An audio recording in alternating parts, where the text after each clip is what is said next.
welcome back, guys. We are going to be going over Black. Yanks is with us again. I hope you guys have been enjoying the last couple of sets. If this is your first one, we have Introduction to the Adventures of the Forgotten Realms and White and Blue already up on the YouTube, so check those out. But let's go ahead and get started with Black. Go ahead, Yanks, take it away. All right, first up we have Asararak. I'm not sure I'm pronouncing it right. The Archlich. 2 and a black for a 5/5 legendary zombie wizard. When it enters the battlefield, if you haven't completed Tomb of Annihilation, so one of the dungeons, return it to its owner's hand and venture into the dungeon. Whenever this attacks for each opponent, you create a 2/2 black zombie creature token unless that player sacrifices a creature. So this is a weird card. Right? It seems like an undercosted, powerful spell, 3 mana, 5/5. But you have to have completed that dungeon, otherwise it just comes back to your hand. Yeah, it does mean that you get the venture ability multiple times, so that's kind of neat. The internet was actually kind of upset about this card. There's a 4 mana green artifact that says you can cast a free 3 mana creature over and over again. Good old Aloran. So you just keep casting this on a different adventure, not the one that it claims, and then you could just on turn 4 mill them out or drain them out. Yeah, people were freaking out about that today in Legacy. That deck has always been fringe, and there are already cards that just win on its own anyway. So with that, I don't actually think this card makes that deck any better. So rating-wise, it's a big body, and if you have a lot of other synergies, there's a chance that you could have already completed this. So it just comes down as a 3 mana 5/5, but at that point, it's later in the game, so it's a little less important that it's a 3 mana 5/5. It's still good, but it is less important. But I mean, I think we're always playing this card, but it's not going to be an instant win that a 3 mana 5/5 might suggest. Yeah, agreed. You're playing this card, but it is not as good as its stats indicate. What do we like in this at? I like it as... It's tough to tell. I like it as like a 3. It's going to go up if you have more venture. Or a lot of venture, so you might have a chance to complete it earlier. Yeah, I agree. It is a bit tough because some of the venture cards are like mana sinks. It's gonna take a long time to get that stuff rolling. Also, do we know this adventure card is the one that it lists the short or longer one or middle one? Because that's pretty relevant too. It is, it can be the shortest one. It can be done in 3 steps, although that makes the second step rather painful. That's right. Yeah, I know which one you're talking about now. I mean, I'd probably give this a 3/5 just because, getting multiple adventure triggers on it, it's basically the same thing as sitting on a 6/6 or a 6 mana cards, but you can cast it to get some fringe value. That's fine, but not exciting. Yeah, that basically sums up my feeling on the card. All right, we got an Archfiend. This one's actually not on my list, so I'm going to let you take this one. Yep, this is Asmodeus, the Archfiend. 4 black for a 6/6 Devil God. Has Binding Contract. If you would draw a card, exile the top card of your library face down instead. You can pay black to draw 7 cards. And you can pay black to return all the cards exiled with Asmodeus the Archfiend to their owner's hand, and you lose that much life. This is a very bizarre card. It is. So 6 mana 6/6 is fine. Stats wise, although no keywords. You no longer draw cards, including your regular draw step. They get exiled instead. And then you have to exile, and then you have to pay to get those exiled cards. Pay life for each card. Yeah, it is a bit strange. It's kind of nice if you're getting a card advantage off the 7, but then if you are, then that's likely, 8 life that you're getting rid of. Yeah, if you have some sort of I don't think it's in the set, but if you have some sort of Village Rites type instant speed sacrifice effect, you could activate it, draw 7, sacrifice it with the ability on the stack, and you would just get to draw 7. But outside of that, which I don't know if that's in this, anything like that is in the set or not. Stop thinking like a constructed player. But yeah, I this card is gonna be really difficult to make work. Like at this point, I think I'd rather have like the 6/6 Honey Badger Mammoth, right? That's a 6 mana 6/6 that gains 4 life when it enters or something like that. Like it feels like the don't draw a card unless you can pay the mana for it is bad. Now maybe you're black-white and you've got some life gain and you can compensate for that, no problem, but it still seems sketchy. Yeah, that's the one place I'd be looking to play this card is if I had a bunch of life gain. Because then you can get an additional 7 cards, which could be game breaking. Yeah. What do you think in rating wise? I don't know. This is a really weird card. I think it is playable, but I'm looking at like a 2.5 maybe because it's just kind of all over the place. Okay, I have it at about 2. I mean, without some sort of synergy, I'm thinking it's a 6 mana 6/6, which is just like fine. And then the downside is you have to pay for all of your all the cards you draw, which is like kind of a downside. So I'm gonna lean towards a 2. Creature Beholder, 6 mana 6/5. When it enters the battlefield, choose 1. Each opponent sacrifices an enchantment or creature you control gain menace until end of turn. So this is the same mana cost, and this just feels better to me than the worm. Yeah, I agree. I think this is going to be better in the vast majority of your decks. Yeah, I like both of the abilities just fine. If it kills a class card, it's great, and if it, potentially giving multiple things menace can be game breaking as well. Yeah, I think again, it's expensive, so it's not. I'm not thrilled with it, but it's a good enough card. I'll play it. Yeah, I mean, even if it doesn't do anything, like it's still got a decent sized body for your top end for a common. This is gonna win you some games at common. A lot of people are saying it's too expensive, but a lot of you guys are not grizzled limited veterans, guys. We play 6 mana 6/6s here for no real reason that are just bad. Like sometimes you just need a big dumb idiot at the top. Yeah, absolutely. So I like this at like a.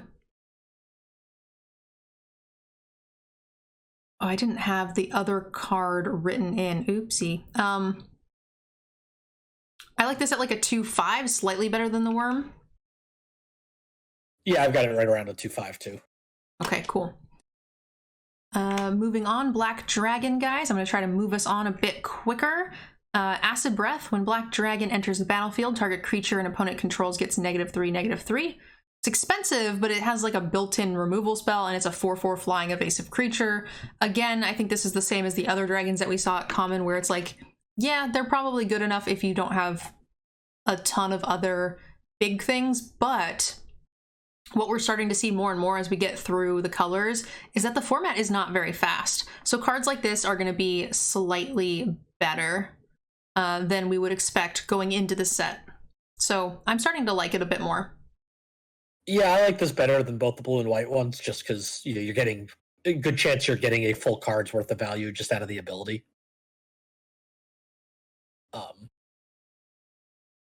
But that's why it's smaller statted than the blue one and more expensive than the white one. So that all makes sense. But yeah, I do like this card. What do you think in rating wise? I have this right around like a 3. Okay, yeah, I was a little on the fence between like a 2/5 and a 3. 8 mana does scare me. 7 mana, sorry. I would be much happier at 6, obviously. But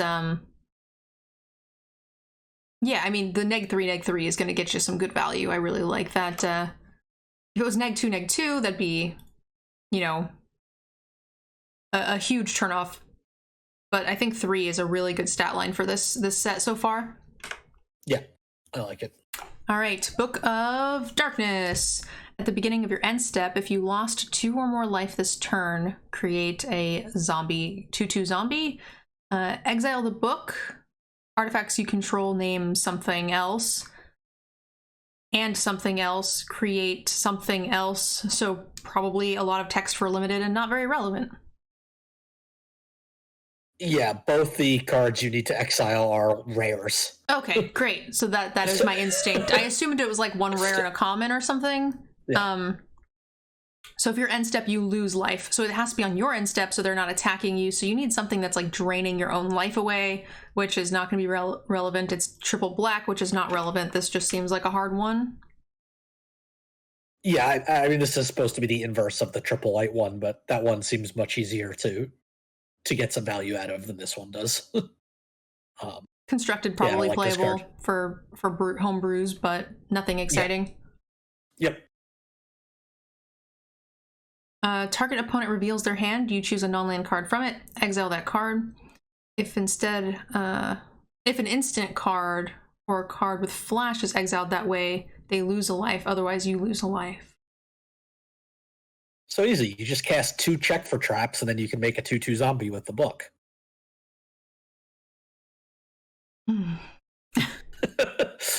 That is true. That would work.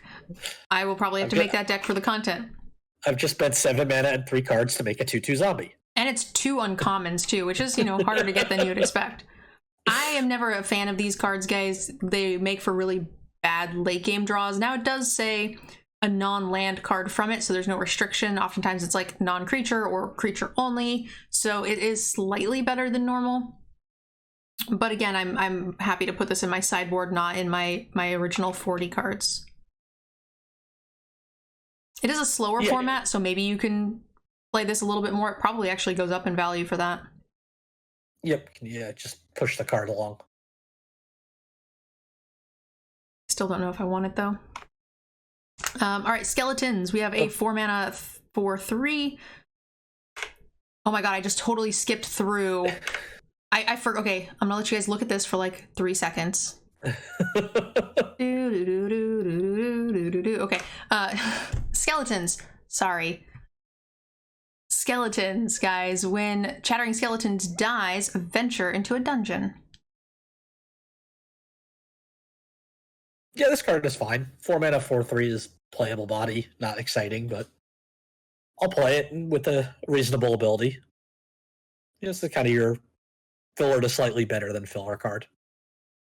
I know you can venture, but like again, it's like a one-time trigger, and that may or may not be relevant to your deck if your deck doesn't want to venture a bunch. If it's just like this and then scry 1 and that's kind of the end of it, you're not making any progression. Feels very vanilla to me. I'm not excited about it. I would much rather have a 4-drop that did a little something. I also like 3/4s better than I like 4/3s. Yeah, I agree with you there. So this feels like a 2? Yeah, that's where I've got it. All right. We've got a Deadly Dispute, 2 mana instant cast. As an additional cost, sacrifice an artifact or creature. You get to draw 7 cards on the stack. There you go, Yanks. Exactly. There we go. For quad black. Draw 7 cards on the stack. GG. Yeah. Quad black, and you're only drawing 5. Why don't you just kill them with a 6/6 for Jiminy Christmas? I don't even know what's going on. Oh, well, not only am I drawing 7 cards, I'm also drawing 2 from this. I'm drawing 9 cards. You'll probably get milled out by the time you can do that. So sacrifice a creature or artifact, draw 2 cards, and create a treasure token. Okay, so if you have tokens that you can generate, that's cool. If you're splashing, that's also cool. Yeah, I mean, we see cards like this, like Village Rites, and they're always, playable. Especially as long as they're at instant speed, because you can, get them in response to a removal spell. Yep, sounds about right. I mean, these cards are always fine, but they're very situational to the deck that you're running. They range from, unplayable to, well, I guess not never unplayable, because they are a good counter. At instant speed, they're a good counter to removal. Gives you a really nice card advantage. So I would say it ranges from like a 2 to a 3. So depending on like how many good targets you have to sack. Yeah, 2 to a 5 if you have Asmodeus. I don't know which card that is. It's the draw 7 card guy. Oh. Okay, Death Priest, guys. We have a 2/2 for 4. Vampires, zombies, you control get +1/+1. Okay, so that makes that this is only an uncommon, so cards like that vanilla-ish 4/3 get a little bit better. There is a lord here. At the beginning of your end step, if a creature dies this turn, you may pay 1 if you do create a black skeleton, which gets +1/+1. Okay. Yeah, I'm gonna slide the card. For only 1? Yeah, I like this card. There's been a few, there's always some zombies in the set. So you got skeletons, vampire. Like I like this card a lot. It's a multi-class, a multi-race lord. 4 mana 2/2 is a little expensive, but it fuels itself, which is nice. Well, yeah, the fact that it makes the skeletons that you need with a pretty low requirement at the beginning of your end step, so anything you traded in just becomes another 2/2. Or you can sack it with Deadly Dispute, pay 1, make a 2/2. Now, hear me out. We sacrifice Asmodeus with Deadly Dispute, and we draw 9 cards, and then spend the mana from the treasure to make a 1/1 black skeleton.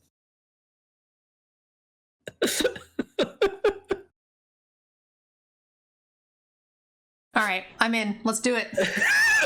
I'm in. We're doing it. On a more serious note, one other thing I really do like with this card is it's not non-token creatures. So yes. The skeletons you make when they die, you can make another skeleton. Yes, so you can start you can trade in very aggressively with cards like the 4/3. That is a good reason to have a 4/3, like instead of a 3/4 we were talking about before. And the 4/3 was a skeleton. Yeah, it was. So, what are we thinking score-wise? I think it's very good. It is only in good in I guess actually any creature dies, it fuels itself. So it's actually good in any deck, but it gets very good if you have other skeleton synergies as well. Yeah. I think I got this around a 3. It is overcosted for its stats, and it does need some help, but a little time to get going, but it's a very good card. Yep, I agree. And the fact that it pumps its own things too gives it a little boost for me. It's gonna we're still in the D section, so it's going to depend on how much other things there are, but I think it's a 3 to a 3/5. If most of the things are skeletons and stuff, it'll go up. Agreed. All right, 3 mana. Target opponent discards 2 cards, mill 2 cards, and lose 2 life. Okay. And then you make them mill to 20 CMC, right? Okay, you win. Sorceries, I mean, this is okay. It's a mind rot. Those are sometimes good. I'm fine with them, but I usually end up cutting them. Now, this format does seem a lot slower.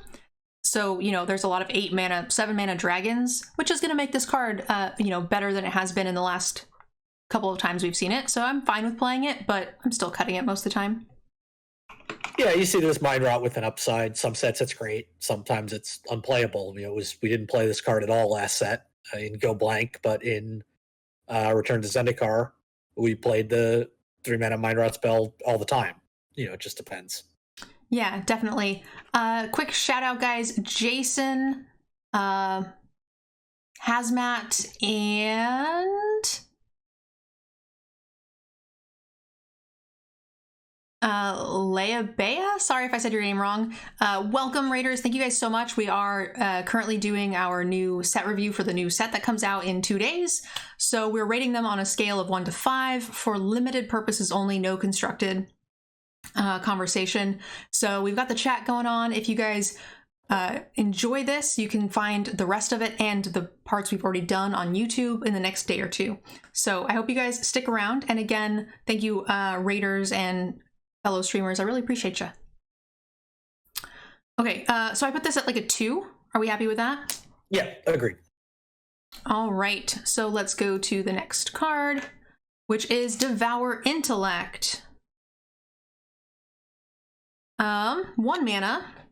Target opponent discards a card. If mana from Treasure was spent to cast the spell, instead, target player reveals their hand. You choose a non-land card from it, and then that player discards that card. Okay, so this is 0/1.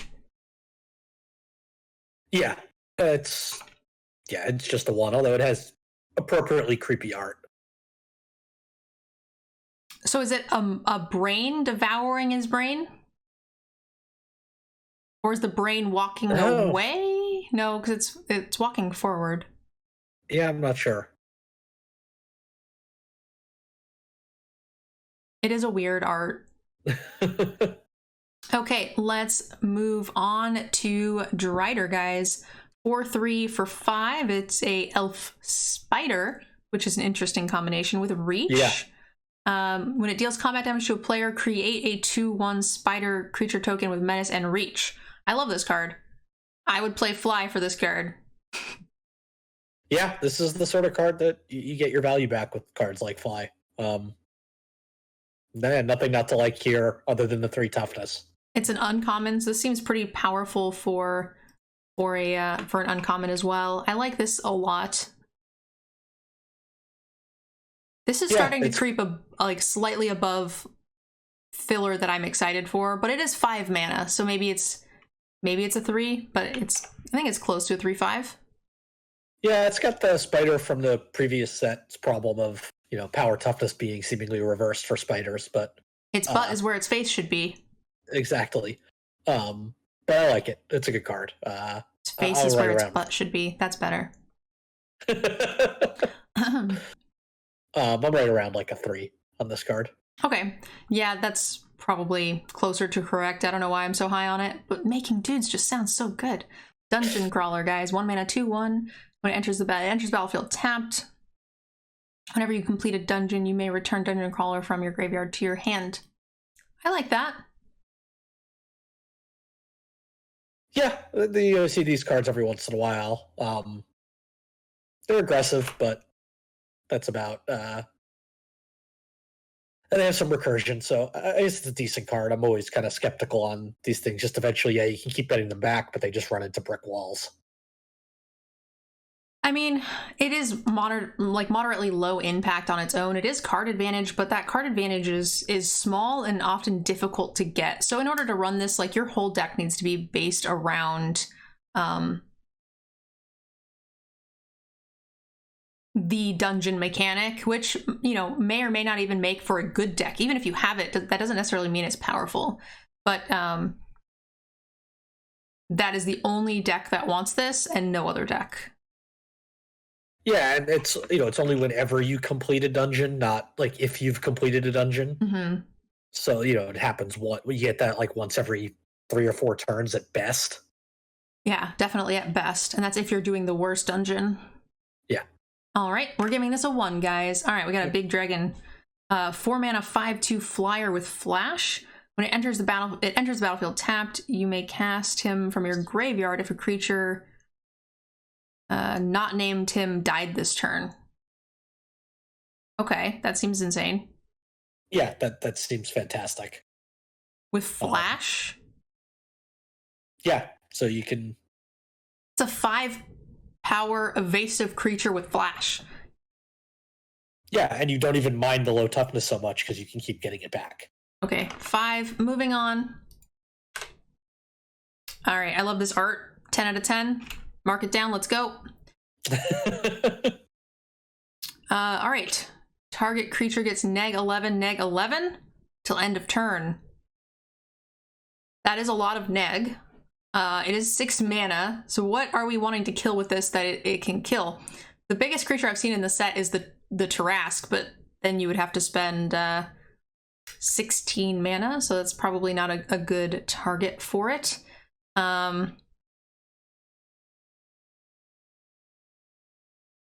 Yeah, the 11 seems rather random. It is.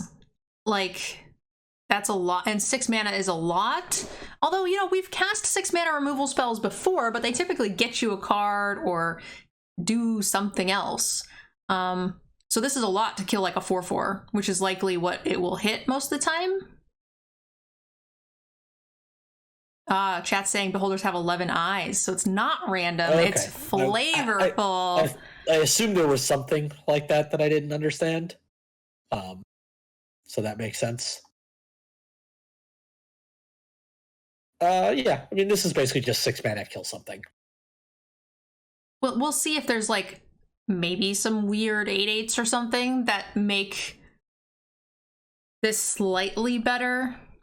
So the more things that other removal spells can't kill makes this card better, because 6 mana is not unreasonable if there are things that are worth it, but I don't see that being the case. So, I mean,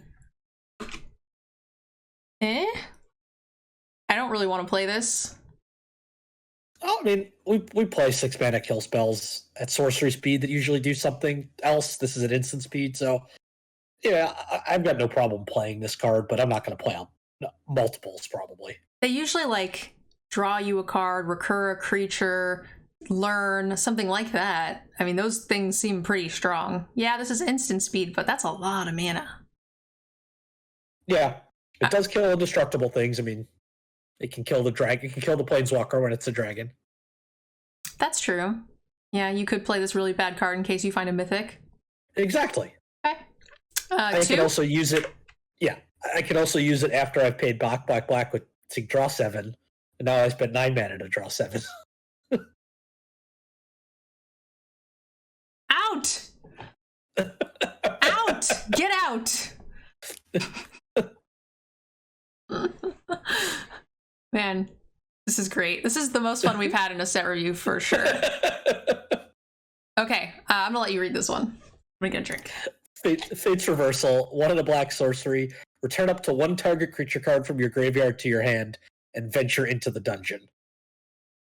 So you just got your standard raise dead type effect with a bit of an upside.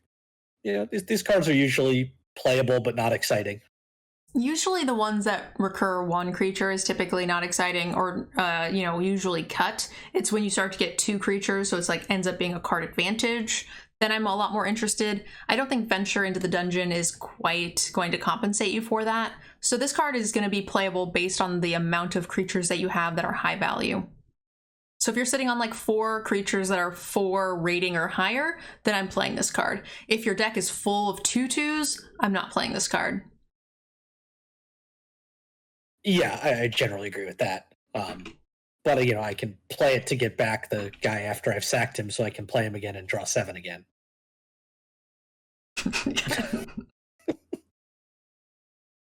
No!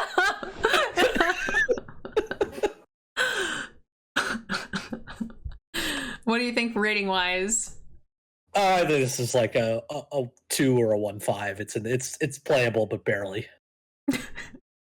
So much value.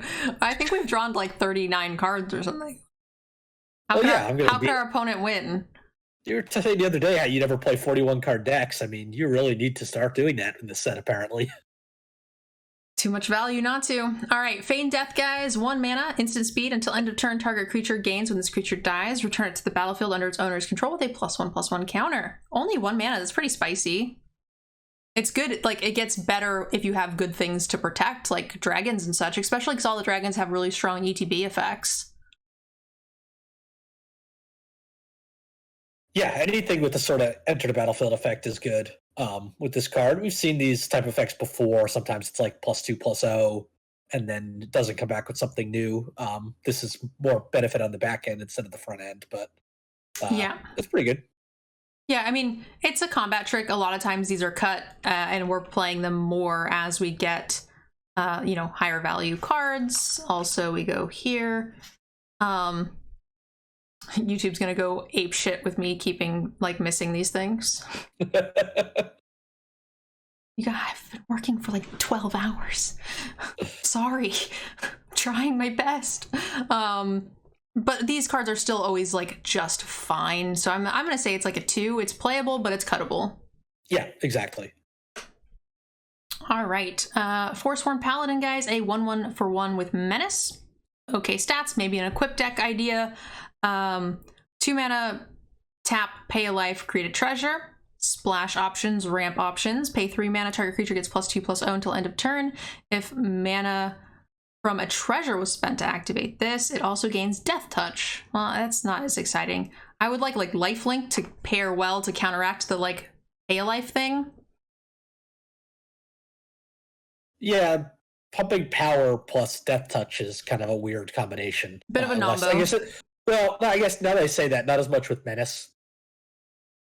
If you're targeting itself at least. Yes, but most of the time they'll just not block and take 1 there. It's not impactful enough to force that trade. That is true. So I'm not excited. This feels constructed Knights deck to me. Yeah, I'm not excited about this card. I'm not taking it early. It's playable, but not much more than that. If I have equipments or if I have splash options and I want this to possibly be a fixer for me, then that's an option. If that splash is really important. But yeah, for the most part, I think this is pretty much unplayable. Agreed. All right. This next card's interesting. Gelatinous Cube. I've died to so many of those. It's a 4/3 for 4 mana with Engulf. When Gelatinous Cube enters the battlefield, exile target non-ooze creature an opponent controls until Gelatinous Cube leaves the battlefield. That's a flavor fail because when you go into the Gelatinous Cube, you're just like instantly deaded. You're like vaporized.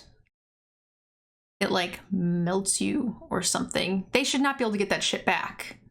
You should get an ooze token, like a goopy token or something. That's what the second half of the card's for. You get a goop ooze token. So you can dissolve, pay X in black, put target creature card with converted mana with mana cost X exiled with Gelatinous Cube into its owner's graveyard. Okay, so you can Gelatinous Cube it and then you can dissolve it. Yeah, basically. It just takes time. It takes time and mana to do it. So what you're saying is this whole time the DM could have chosen not to dissolve me and then they chose to dissolve me? Did they have to make a check for this? I would like to call a judge, please, and file an appeal. I mean, Apparently, now you're mixing all sorts of rule sets.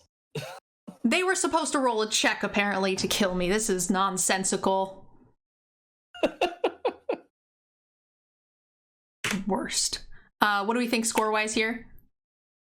This card's really good. I mean, any sort of this, Banisher Priest type ability on a creature of decent size and stats on its own is good. And then the fact that you have the option to make it permanent, I really like this card. It's like a 3/5, maybe a 4. Yeah, I actually like it at a 4 as well, even though it makes me angry. Grim Bounty, guys. Oh, that one's not on my list. I'm going to give it to you. That's one of the ones that was given to us today. Grim Bounty, 2 black sorcery, destroy target creature or planeswalker, create a treasure token. Sorcery speed, so a little boo. Yeah, but, we just saw Mage Hunter's Onslaught in the last set, and, we were happy to play several of those, and I think we'll be happy to play several of these as well. Agreed.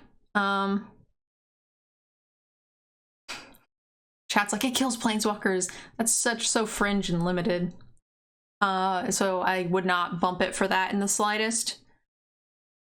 Yeah. I think the treasure token is a little bit better of an upside than we saw in the last set, in most situations. So, I like this card. It's premium removal at common. It's a 4. Yeah, the sorcery speed is the only thing that maybe makes me want to dink it a little bit there. And like Mage Hunter Onslaught didn't play out nearly as well as I thought it would at sorcery speed. Like, it was good, but there were so many other 4s that we put in the same bracket that just played so much better. Would you agree with that? Yeah, probably. So I think I'm going to give this a 3/5. I mean, it might go back up because we haven't seen a ton of other removal, but our sorcery speed removals just have not been quite up to snuff because we've had so many other good things. So we'll see. All right. We have the Grim Wanderer. It is a 5/3 for 2 with flash. Cast this spell only if a creature died this turn. This seems great. Yeah, I'm hoping this is one of the cards I draw when I draw 7 after I sacrifice that guy.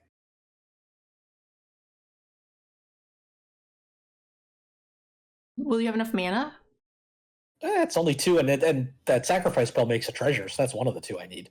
This deck is really good in an aggressive deck. Like if you make like tokens or, play on turn 4 if you're playing like a 2-drop and then attacking with your turn 2 and 3 play and then casting this second like main, whatever the case may be, or even if you have to do it on the way back for blocks, like if you do it on the way back for blocks, if you make like a reasonable trade, flash this in, dome them for 5, they will not see this coming.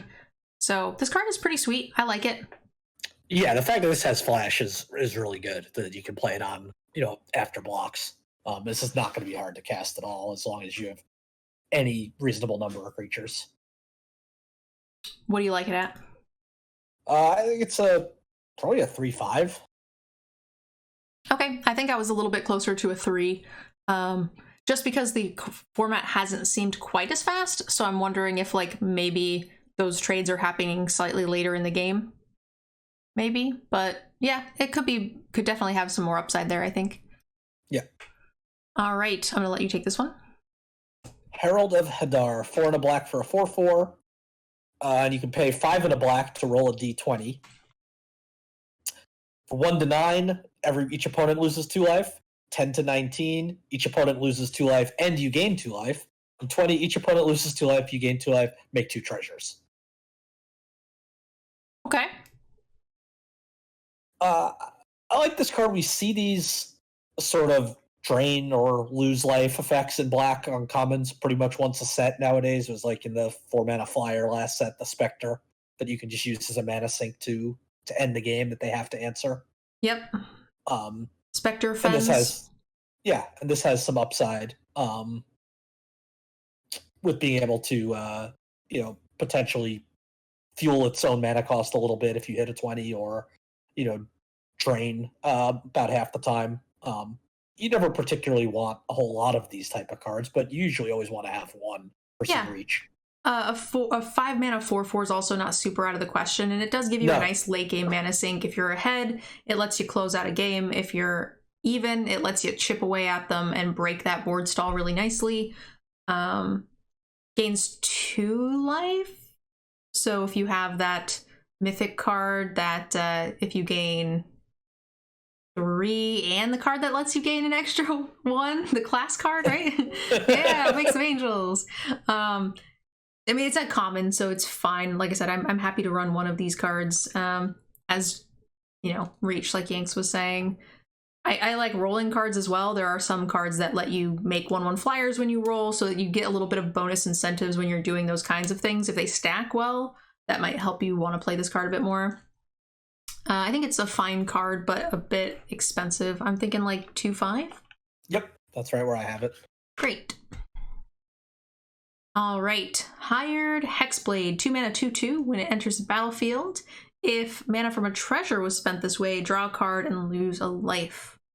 A lot of the, if a treasure was paid, the ability wasn't quite good enough for me to like prefer to pay a treasure over pay a land if I have it. I'd rather keep the treasure. This one actually might be good if I have like 3, if I have 3 mana and a treasure, like I'm probably paying 1 and paying the treasure to get the draw. Your treasure says sacrifice draw card now, and then that's just way better. Yeah, definitely. In fact, some of the other ones I would actively try to avoid playing the treasure because I'd like to, because it's a one-time use. Here I'm definitely playing it if I can. Now, how common are treasures? I don't know. If you don't have treasures, then this is just a bear, which is a 2. If you have a lot of treasures, the upside is like a 2/5. If you have a medium amount, it's still probably a 2. So I think I'm just going to rate it a 2. Yeah, I agree. All right, Horde Robber. It is a 1/3 for 2. When Horde Robber deals combat damage to a player, create a treasure token. I like this. Yeah, she kind of like the flavor. You're stealing treasure from the dragon. That's kind of cool. Yeah. It's still a 2-mana 1/3, and it's got to get in. So that's not the easiest thing in the world. But if you're on the play, that's not super uncommon. Nope, aggressive. Yeah, you can definitely get it in once early. Yeah, on the play, this is gonna shine a little bit. Yeah, I'm still not excited. I think it's still a 2.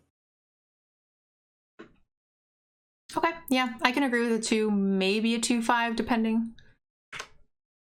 Yeah. Lightfoot Rogue, a 2-drop that lets you roll. Yay. Okay. 2 mana, 2/1. Whenever it attacks, roll a d20. It gains Death Touch until end of turn. It gets +1 and gains Death Touch until end of turn. It gains +3/0 first strike and Death Touch for crit. That's a hell of a crit. Yeah, that 20 is great. It's a pretty good card even without it. 2 mana, 2/1 that's going to trade up, when it attacks. Yeah. Or they can't just eat it. It's not good. It's not great blocker, and it's terrible if you run into a bunch of there's 1/1 tokens, but we haven't really seen that, so. Yeah, I think this card is fine. I'm like in that 3 range. It's to the point where I'm starting to get excited to have this as in my 2-drop slot. Yeah, I think I'm a little lower at 2/5, but I could see this being better than I think it is. All right, Planeswalker time. Whenever a creature dies, put a loyalty counter on it. Okay, so she feeds herself. That's good. Makes sense for a Spider Queen. She eats her own husband. That's why. She gets stronger when her husband dies, when her own creatures die. Flavor, 10 out of 10. You draw a card and lose a life for 0. I like that. Neg3, create 2 Spooters with Menace and Reach. Okay, so same tokens as the other creature. You get an emblem with whenever an opponent deals combat damage by 1 or more creatures, is dealt combat damage by 1 or more creatures. If that player lost less than 8 life this turn, they lose life equal to the difference. Okay. So it makes things just hit for 8. Right? That correct? It makes sure that no matter how much damage they take, they take 8. Yes. Yeah, they don't each hit for 8. No, but they're taking 8. They're taking 8 that turn. A thing hits for 8, or 3 things all hit for 8. Like total. Is what I meant. Yep. I mean, the neg 3 seems pretty good. 0 draws good. They have no way to like get bigger, but the spiders can block and make the points come back. Now she only makes 2, but it costs 3 to make them. So if you're not trading, then it's still kind of like a negative as far as like you don't have a way to get those points back to her. What are you thinking on this? It's an interesting card. I think I like it just because I like the 0 ability. Right? I do too. It replaces itself right there. And it can protect itself. 2 blockers is pretty solid. Agreed. I don't expect really to ever use the ultimate. If you do, though, it's pretty. I think the ultimate is, really nice if you have a couple of spiders that are now, each can hit for 8 if you want to send it in. So that's nice. This is probably only a 4, I think, because it's not quite so impactful on the board immediately. Like, you're gonna get your card value and some, long-term advantage, but it takes a really long time. Yeah, one thing I do like unlike our white planeswalker, right? They have to go after this card and kill it, because otherwise you just keep drawing a card every turn. Like, it's just a cumulative value that they have to go after it and make sure it dies. Well, you do lose a life too, so like there's always the fringe case where you're at 5 when you play or draw this and you can't really like utilize it very well. Yeah. But yeah, I agree. It's definitely a ton of value, but slow value. So I'm gonna say 4. Yeah, agreed. All right. My throat is starting to hurt. Manticore, guys. It is a 4 mana 2/1 flash flyer. When it enters the battlefield, destroy target creature an opponent controls that was dealt damage this turn. I like these kinds of abilities. You usually see them on like 3 mana cards, but they're not usually like evasive bodies to boot. They're usually like 3/2s and things. So it's fine. What do you think? Yeah, I like it. These some sets these cards are better than others, but they're always playable, and I like the fact that it's got some evasion, so it's not a dead card. It's not like a poop body thereafter. It's actually, something that can put in some work. Yep, and it joins Dragon Turtle in my creature type and name matching card deck. I'm thinking of 3. Yeah, I like it at 3. Power word kill. Destroy target non-angel, non-demon, non-devil, non-dragon creature. That's actually quite a negative in this set with all the dragons. Yeah, I'm sure there's some sort of flavor I'm missing here as to why those 4 creature types, but yeah, it's still a 2 mana kill most things, which is good. Yeah, at instant speed.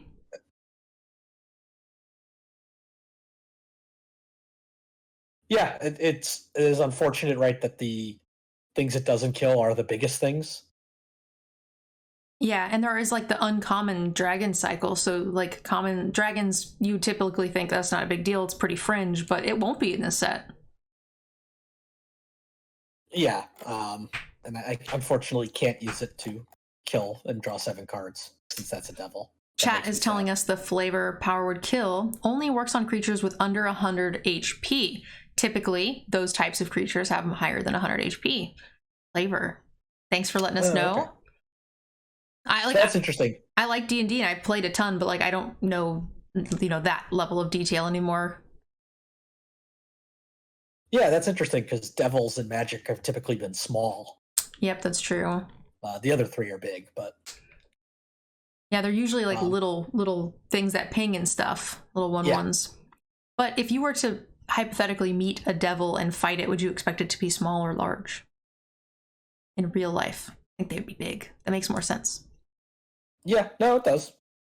What are we thinking for a rating wise? It's pretty much premium removal. There are some things you miss, but it's cheap. It's very cheap at instant speed. This is a 4 for me. Yeah, I like that. 3 mana, enchant aura. When it enters the battlefield, venture, enchant creature gets -2/-2. It gets -5/-5 as long as you've completed a dungeon. That's a nice bonus. Yeah, this card's pretty great. I really like the if you've completed a dungeon thing on an aura because you can play it early and then just let it sit there, and then when you complete it, it can kill it. Yeah.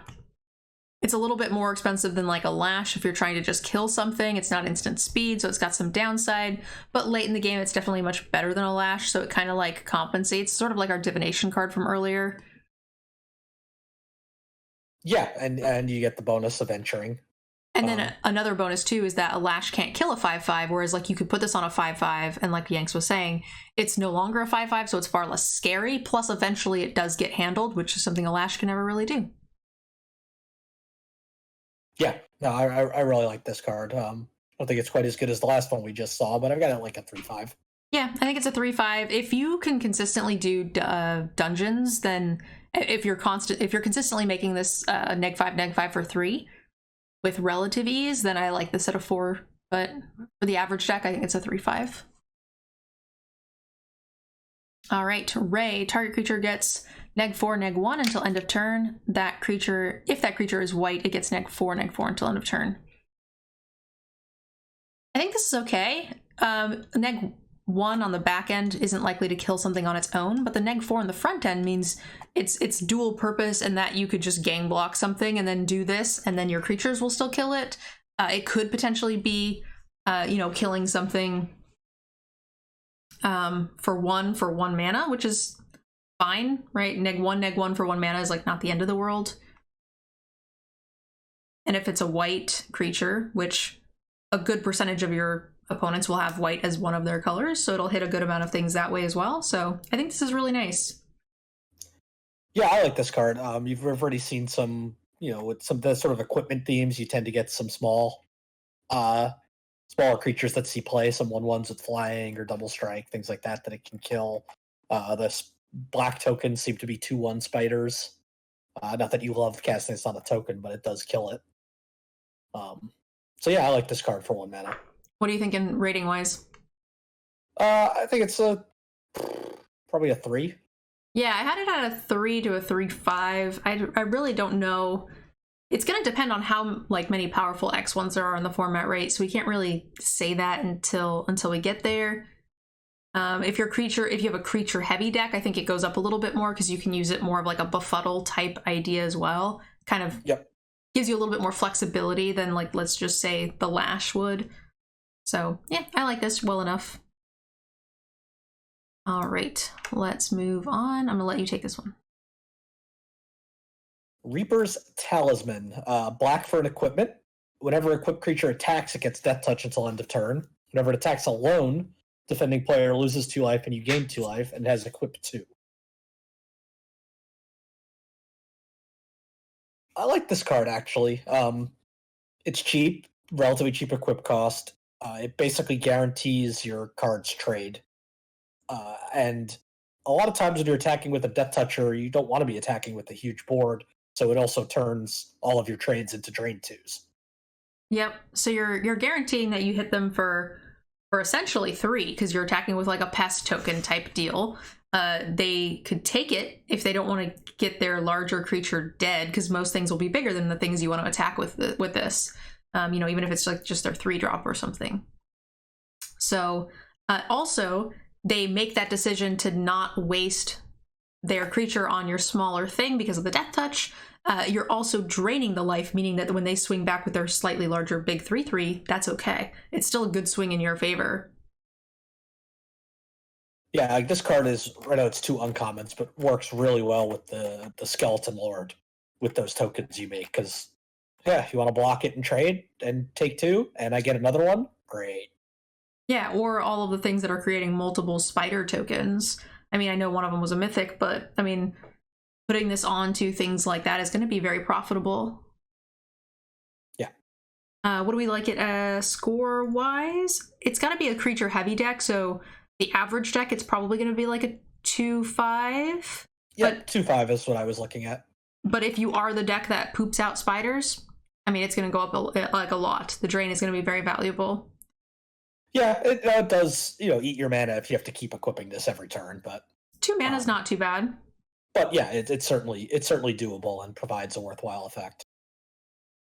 All right, 2 mana, 2/1 ghoul. Sacrifice another creature. It gets +2/+2 until end of turn. Activate only once each turn. It's okay. It's zombie, so if you have some zombie synergies or zombie lord, I'm pretty happy. If you have pest type token generation, this can be an interesting threat. It's basically just a curve drop filler if you need 2 drops, unless your deck is specifically designed for it. But the average deck, it's still going to see play just because sometimes you need 2 drops. And it does make combat a bit tricky for your opponent, in the right spot. But I'm thinking 2. Yes, but you know what you could sacrifice to this card? How do I mute him? How do I mute him? Where's the mute button? Why don't you just hit them with a 6/6 for fuck's sake? Because I'm a blue mage. I want to draw cards. Okay. Can we at least hit them with the 6/6, then sacrifice it? Yeah, that's fine. Okay. Moving on. Shambling Geist. When it dies, choose 1. Brave the Stench. Target creature an opponent controls gets -1/-1 until end of turn, or search the body. Get a treasure token. I mean, a 1/1 for 1 that does like minimal stuffs. Not super excited about it. I actually really like this card. Cards like Shambling Goblin we've seen before, which just had the first part, the -1/-1 ability, was always kind of played up. It either trades up with a 2/2 or an X2, or it trades with a 1/1, or trades with an X1, and then you kind of lost the ability. But in this case, you at least still get something out of it, so it's even better. It's very underwhelming card. Or they just stick a 2/3 and then it bricks your whole card essentially. Yeah, it makes combat still awkward for them. That -1/-1 effect. Um, I'm not saying it's amazing, but I think I think this card tends to play better than it looks. Maybe. Maybe with some sacrifice abilities too, that this is a premium target for that, because if you're drawing 2 cards plus getting your treasure or killing something, then that's pretty nice. But in general, in most decks, I think I'm still trying to avoid this card. Yeah, I think I'm happy enough to play it, but like I'm not thrilled. Like I'm saying it's a 2, which I guess why I'm saying it's better than it looks, because I usually don't have 1-mana 1/1s like that. That's true. It is fine for a 1-drop, but like in order for me to play a 1-drop, it needs to shine. And like chat is just going crazy. Multiple people are like, that's a trade up, that's a trade up, that's a trade up. But like, or they have a 2/3. Like it isn't necessarily a trade up. They could just also take 1 or attack you with a flyer instead. It's a trade up in the exact case they have an X2 that's on the ground. And then sure, but I mean, that's not that hard to play around if you can see it.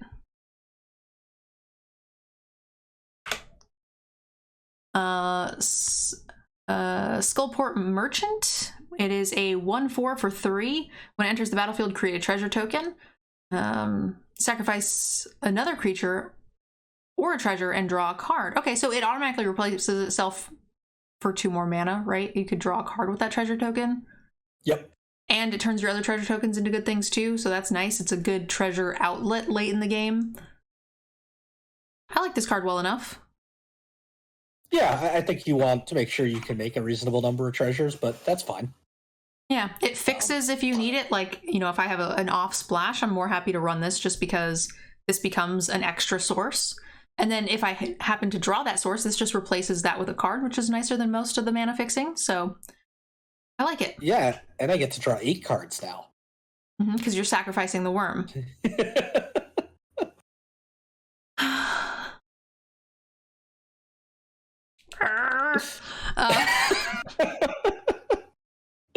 Tiny text, take it away. Yep. Sphere of Annihilation, black X. It enters the battlefield with X void counters on it. At the beginning of your upkeep, exile Sphere of Annihilation.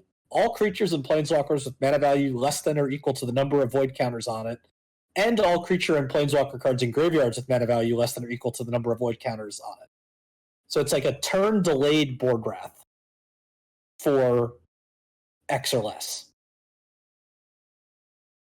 Okay. So I like that you can, so you could just still die a lot of the times, right? Because a lot of times the turn you need to board wrath is the turn that you need to board wrath. But in a weird thing where you're sort of on the even ground, and then you kind of like sandbag a few creatures to get a card advantage, and then develop your board. This is better in that situation because you could just pick and choose. Like, let's say you have the higher powered creature on the board, you just go up to that point, right? So you go 5. Is it CMC or power? Mana value. Yeah. Mana value, yeah. So then you have a 5 mana minion, and that's your biggest creature. The biggest creature on the board, then you can clear everything but that, which is going to be a nicer situation for you for sure than the typical board clear. Yeah, it's got upsides and downsides, right? They see it coming for a turn, so maybe that one extra creature they might have played into your board wrath, they now don't. And also, they could just kill you. They could kill you, but it also means that, unlike with the normal board wrath, you get to rebuild your board first, because you're not spending any mana the turn it goes off. Yes. And there's a chance that you get to keep a creature because you happen to have the highest one. Yeah. So I think this is a tricky board wrath to play, but it definitely has a lot of upside. I would probably play this over some of the crazier ones that we've been seeing with like higher mana cost, but I don't think I'd play this over like a Day of Judgment or a Crux of Fate. I think I'd rather just have the straight up low costing board clear. I think it's just easier. Absolutely. And I really don't like the idea of, oh shit, I really need to clear the board now, and you can't do it. It does not get you out of that emergency situation. Like a really slow oh shit button. What are you thinking rating wise? I think it's got a ton of upside. I've got it at like a 3.5 because of what you can do with it, but it does require some work. Okay, I think I'm going to be a little bit lower on it. I'm going to give it a 3. Thieves' Tools, guys. 2 mana. Thieves' Tool enters the battlefield. Create a treasure token. This set's all about the treasure tokens. Equipped creature can't block as long as its power is 3 or less. And equip 2. Can't be blocked. I was like, can't block? That makes no sense. Okay. I had to look at it like really intently to like figure out where the misread was there, because it was somewhere. This is fine, right? Like, I like that it makes a token, and yeah, it does create all of your small creatures into a threat that then require removal, essentially. I think this card is fine. I think it's going to struggle in this set because it's just going to lose out on slots to better equipment. Well, there are a lot of deals damage to an opponent effects, like draw a card on the 3/2 for 3. There's the 4 mana 2/5 that adventures every time. Things like that, this is really going to shine with. In addition to just on an even board state, make it so you can break that stalemate, right? So sometimes it's kind of weird, but I think that there are a lot of good upsides for this card. Yeah, there are definitely some cards it plays very well with, but I think you're going to end up with better options in that slot more often than not. Yeah, maybe. If I don't have any like deals damage creatures, then yeah, maybe. But I think I'm playing this quite often. Yeah, I think this is it's a fine card. I have it like a 2/5. I've got it right at 2, a little lower.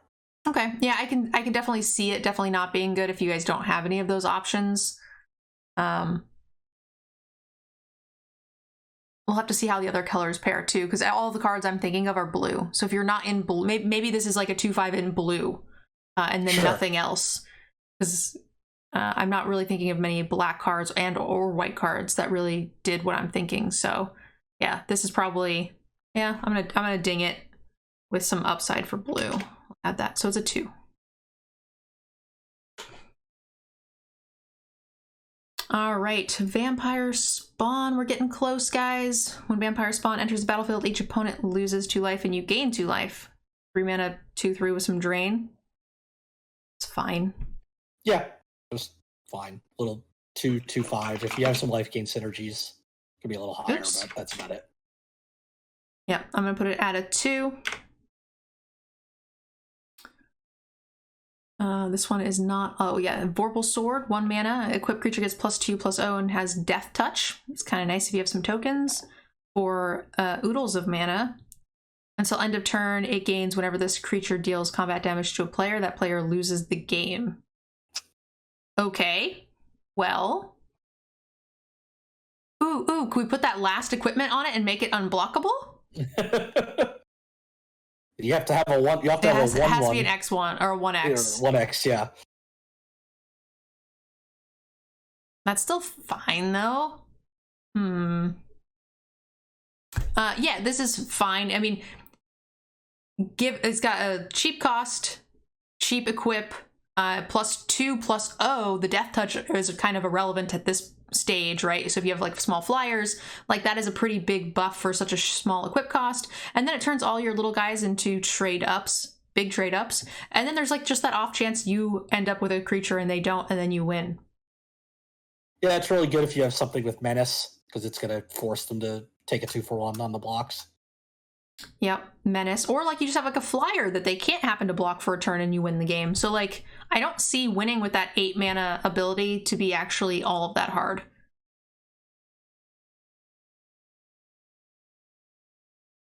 Yeah, other than just it costs 8. Slower format. I'm okay with that. Yep. That's an achievement. I will be posting on YouTube, hopefully within the first month of the set. I will pack one, pick one this every time, and until we get there. Let's do it. I think it's a fine card. It's like a 2-0 and Death Touch if we just rate it on just that. What do you think? I've got it like a 3. It's cheap and cheap equip. Yeah. I like that it doesn't just give Death Touch, because then like they could just be like, okay, I take 2. But the +2 with the Death Touch means that it's actually kind of a threat. It's hitting for like minimum 3, most likely 4 or 5. So they can't just take it and be okay with the Death Touch, which is normally how that works. So it adds like a really nice threat to the board, and I like that. Yeah, I agree with that. Warlock class. I'm gonna let you take that. Warlock class, black for an enchantment class. Your first level, at the beginning of your end step, if a creature died this turn, each opponent loses a life. Level 2 costs you 1 and a black to level up. When it becomes level 2, look at the top 3 cards of your library, put 1 into your hand and the rest into your graveyard. And then level 3 for another 6 and a black, at the beginning of your end step, each opponent loses life equal to the life they lost this turn. Okay. This is probably my least favorite of the bunch. Like, it still is pretty kind of like sweet. It like is very synergistic and flavorful, but each step seems slightly less impactful than I'd like it to be. Yeah, I don't love this card. Level 2 is fine, right? 1 black at that point for the static ability plus, replacing itself from the top 3. Honestly, like level 1 is my favorite of the bunch. Yeah, I think this is a pretty low impact card. But not unplayable, and especially if you have any sort of if you have a lot of creatures or tokens or stuff that's going to die a lot, it's perfectly fine because it does replace itself. Yeah, I was actually thinking the same thing. Is like, even though it's low impact, it does replace itself. So maybe we can like bump it up a bit. Yeah, I mean, I think it's 2 or 2.5. Okay, I like that. 2.5. All right, Westgate Regent. I think that's the next one. Yep. It is a 5 mana 4/4 flyer with ward. Discard a card. Okay, that seems good. Whenever it deals combat damage to a player, put that many +1/+1 encounters on it, not a +1/+1 counter. Huh. Well, kill this card or die. The second time it hits you is just like an 8/8. Yeah, this card's pretty absurd. And it's card advantage because they have to spend the removal spell plus discard a card to touch it. So yeah, it's just a 2 for 1. I'm trying to find something not to like about this card, but I'm failing. I read it twice thinking it was going to say, like, you lose the game. Lose the game. Yeah. But I'm not seeing it. Like, maybe there's like part of the text that isn't there. At least it's not drawing 3 extra cards, gaining lifelink and hexproof. True. But it's pretty close. Yeah, the downside to this card is you get a 2 for 1. Yeah, worst case scenario, you 2 for 1 them. Yeah. Eesh. Okay. And all for 5 mana. You either 2 for 1 them or kill them in 2 turns. Mini Christmas. Okay, well, this is better than all the dragons. Yeah, this card's nuts. It's just a 5. Yeah, okay. Moving on. 3/2 for 2. When it enters the battlefield tapped, life drain. When a creature dealt damage to this, create a 2/2 creature token and exile that card. Wait, what? It replaces itself and kills whatever dealt damage to this, even if it's huge? No, it's only if that creature dies. Oh, okay. I did miss that part. Yeah, then you make the zombie and exile it from the graveyard. Thanks, Pinkerton. Appreciate you. Okay, good. That is less strange. Yeah, this card's still good though. It's very aggressive. Yeah, it's card's just good. I mean, a lot of times, sure, it's gonna probably trade off to get that ability, but that means you're replacing it. It's replacing itself. And it's just aggressive. If you're on the play and you play this on turn 2, bash them for 3 on 3. Seems nice. Yeah, no, it's just a solid card. Probably not going to win you a game. 5? But but it gets you a lot of value. 3/5 sounds good. All right.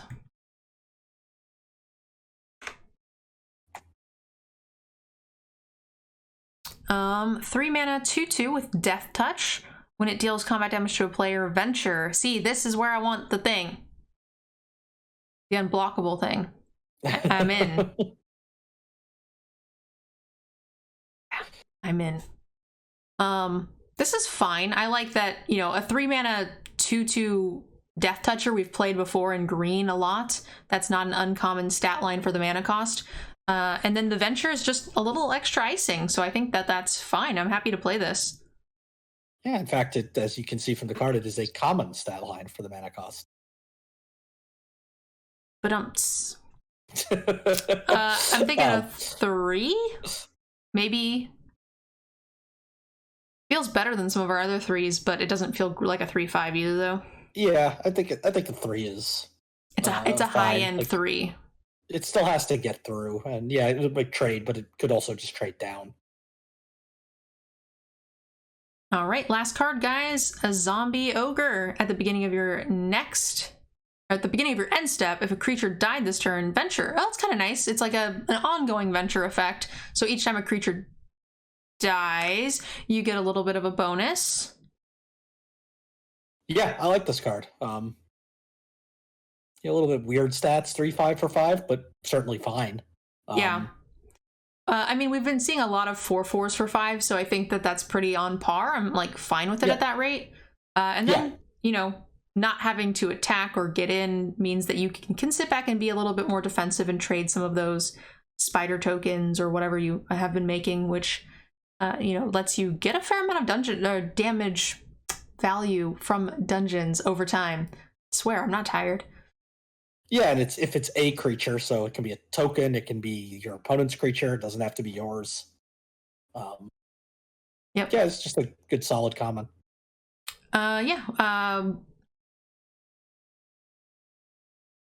It's so easy to trigger. I think it's a 3. Yeah, I've got it at 3. Awesome.